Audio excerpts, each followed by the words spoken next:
Olá, meu amigo e minha amiga, seja muito bem-vindo a mais um editorial aqui do nosso canal. É um prazer enorme estar aqui com você. Pois é, eu falei e eu infelizmente acertei. Eu falei que era questão de tempo para o advogado que fez a defesa de um dos primeiros réus, o Eri Valdir, ele começar a sentir já o impacto de ter criticado o STF. Já sentiu pela mídia, a mídia de toda a defesa dele só sabe falar do fato que ele confundiu o príncipe com o pequeno príncipe, né? Um erro que acho que foi até um erro mais material na hora de falar. Ele não quis apresentar erudição falando que tinha lido O Príncipe de Maquiavel, nem nada nesse sentido, mas ele já começou a sentir um impacto.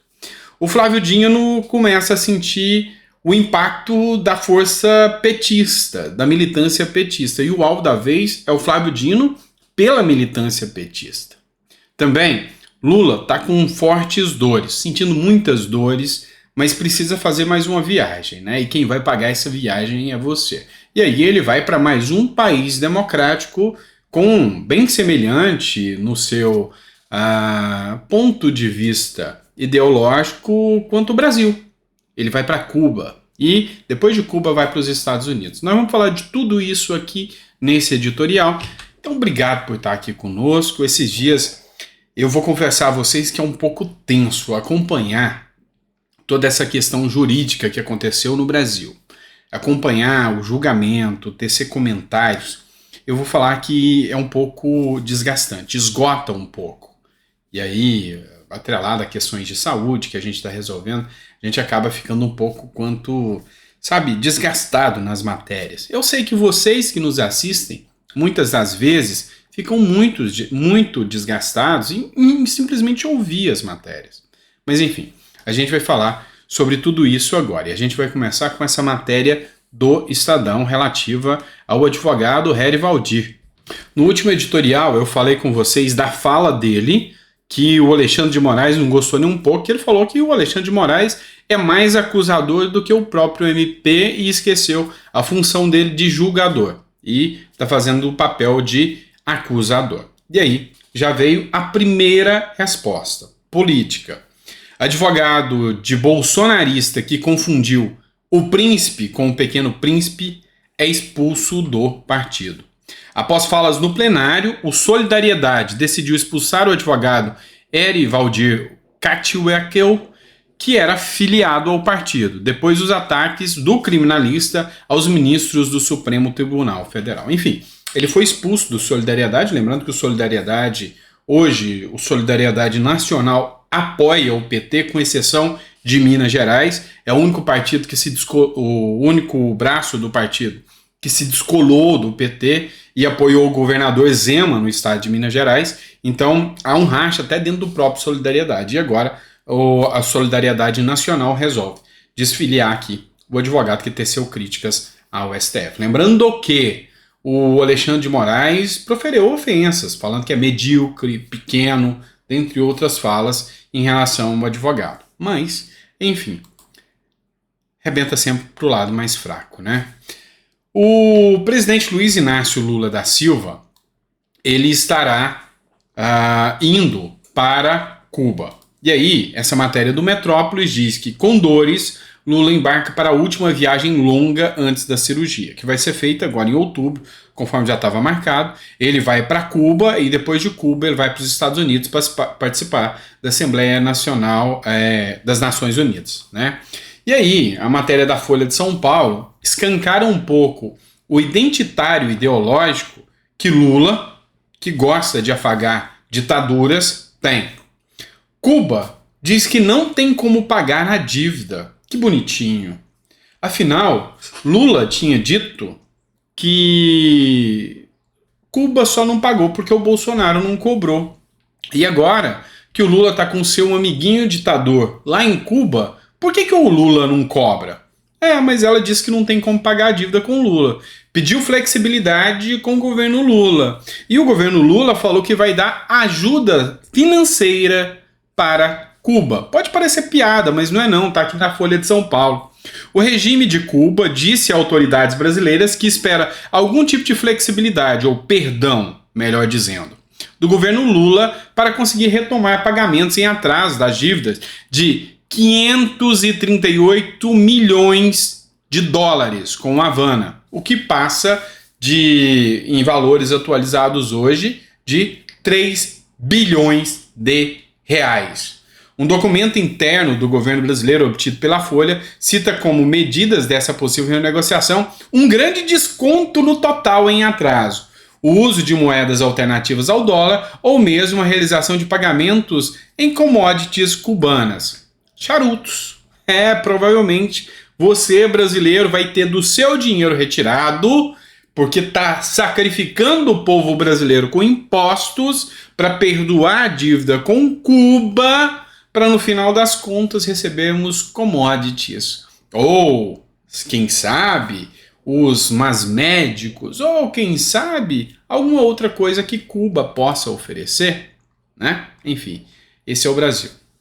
Vamos falar agora de uma matéria do O Antagonista. Flávio Dino é o alvo da vez entre os petistas. E agora, a militância petista começou a bater o pé porque tem uma disputa entre o Bessias e o Flávio Dino para a cadeira do STF. E o Lula resolveu falar que quer colocar o Dino. Então, ele falou com interlocutores que Flávio Dino pode ser o próximo ministro do STF.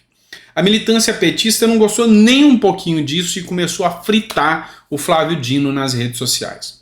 Uma matéria do Estadão falou que Flávio Dino fala demais e faz de menos. E o povo petista, o militante petista, não está nem um pouco satisfeito. Já o antagonista acabou de tecer aqui as críticas. A fritura petista de Flávio Dino. O PT não estaria satisfeito com o desempenho do ministro da Justiça e nem com a possibilidade de que ele venha um dia sequer a suceder o Lula. Lembrando que há uma desavença, uma mágoa, vamos dizer assim, uma mágoa muito grande do petista, principalmente do petista do Maranhão em relação ao Flávio Dino. O PT perdeu espaço e força lá no estado do Maranhão, graças à falta de apoio do Flávio Dino. Então o Flávio Dino não deu o apoio que o PT esperava. E por causa disso o PT acabou aqui perdendo total força no Maranhão. E há um sentimento de mágoa por parte dos militantes petistas muito grande por causa disso. E aí, para eles hoje, o Lula dar a cadeira do STF para ele, ou mesmo algum dia ele ousar ser o sucessor do Lula, é uma ofensa sem precedentes. Acredito que até alguns petistas devem apostar mais em bolos, mas o Dino não é a primeira opção. O presidente Lula foi alertado que o governo está perdendo terreno, de novo, no debate sobre segurança pública, diz o Estadão. Quem lhe alertou foi um dos vários petistas que não gostam muito do ministro da Justiça, Flávio Dino. Ele tem a fama de ter dizimado o partido no Maranhão quando era governador, fortalecendo o PCdoB. Só lembrando, Partido Comunista do Brasil, seu antigo partido. Segundo o jornal, o cargo de Dino está ameaçado porque ele não apresentou um projeto robusto para o setor até agora. E aí, falando da questão do Flávio Dino, aconteceu uma tragédia hoje na Bahia. E aí, por uma das poucas vezes, eu vou ter que falar que eu concordo com o Flávio Dino. Hoje, matéria do jornal Metrópolis, um agente da Polícia Federal morreu durante uma operação contra o tráfico em Salvador. Outros 2 policiais ficaram gravemente feridos durante a ação e foram levados para o Hospital Geral do Estado. 4 suspeitos acabaram morrendo na troca de tiros e foi uma ação bem gravosa da Polícia Federal lá. E aí, aqui, o Flávio Dino se manifestou. Ele fez o papel que um ministro da Justiça deveria fazer desde o início, mas não fez. Só agora ele resolve. E por quê? Porque ele tem ali um afago com a Polícia Federal que está do lado dele. Mas por que ele não tem essa postura e essa moral em relação aos policiais militares também? E ele escreveu no Twitter, o X oficial dele: minha solidariedade aos policiais federais e estaduais atingidos por tiros na manhã de hoje na Bahia, quando estava cumprindo mandatos judiciais. Infelizmente, o policial federal Lucas faleceu. O diretor-geral da PF, em exercício, delegado Gustavo Souza, vai hoje à Bahia para acompanhar os fatos e estabelecer as orientações possíveis. Esse deveria ser o papel, fazer repúdio ao tráfico e apoiar os policiais, mas tanto sejam os policiais militares, enfim. Esse era o papel, não só agora, por estar tão alinhado com a Polícia Federal, e a Polícia Federal está até subordinada, entregue, de certa forma, a pedidos políticos do atual ministro da Justiça.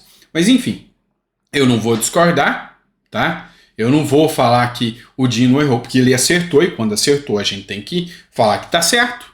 E esperávamos que a grande esquerda tivesse moral e postura para fazer isso na maioria das suas pautas. E infelizmente não tem. O que tem o meu repúdio quando eles fazem o contrário, meu elogio quando eles fazem o certo. Então, parabéns ao ministro da Justiça. Nesse caso, deveria ser a regra e não a exceção. E não é isso que acontece. Vamos lá.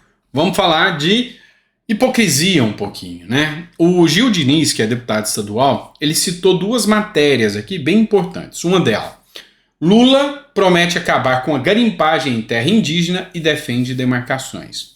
Lembra da grande mídia, naquele momento em que Bolsonaro era o genocida, o pior inimigo dos índios? Você lembra desse momento, desse trecho? Deve lembrar, né, desse trecho da nossa história. Pois é, agora o garimpo está crescendo de novo na terra Yanomami. Quem disse? Uma líder Yanomami. Ela será desmerecida? Essa mulher indígena será tida como mentirosa? E aí o Gil Diniz escreveu: o governo do amor. Lula promete acabar com o garimpo, mas só cresce a cada dia, cada mês, ameaçando índios Yanomamis em Roraima. A gente não tem ainda o número claro, quantos garimpeiros e quantos garimpos continuam lá, mas a gente sabe que o garimpo está crescendo todos os dias, os meses, e a rotatividade do garimpo está chegando na terra Yanomami.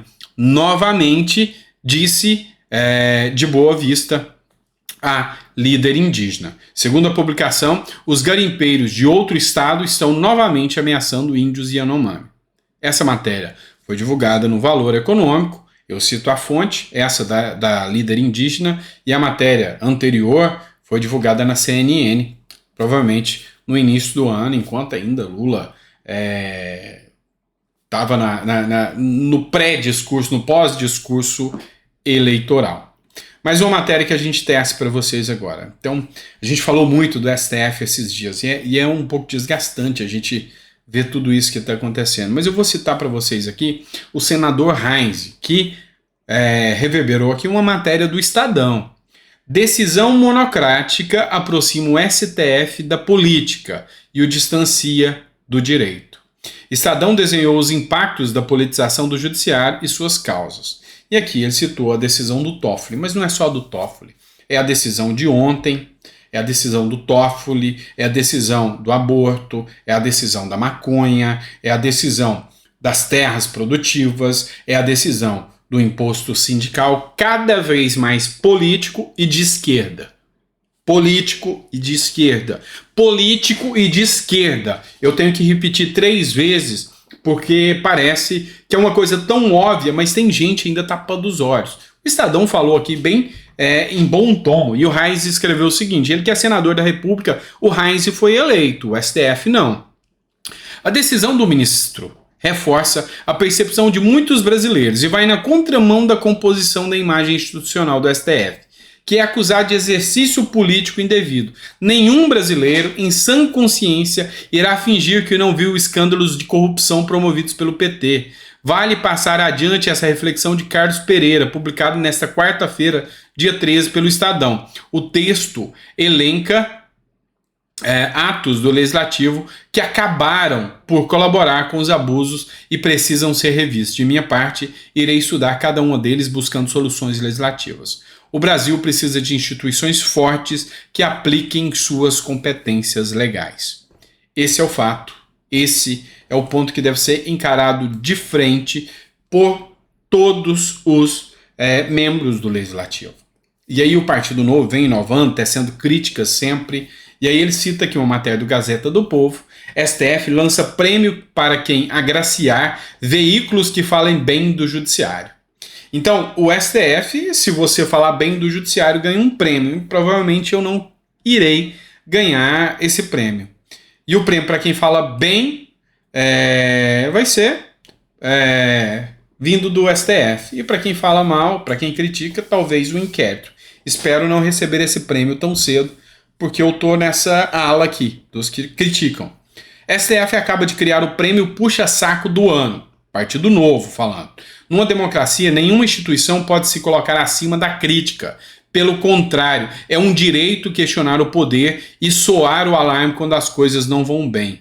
O STF tem excedido prerrogativas e abusando seu poder já há muito tempo. Uma corte que agracia os bajuladores e persegue os críticos está no caminho totalmente errado.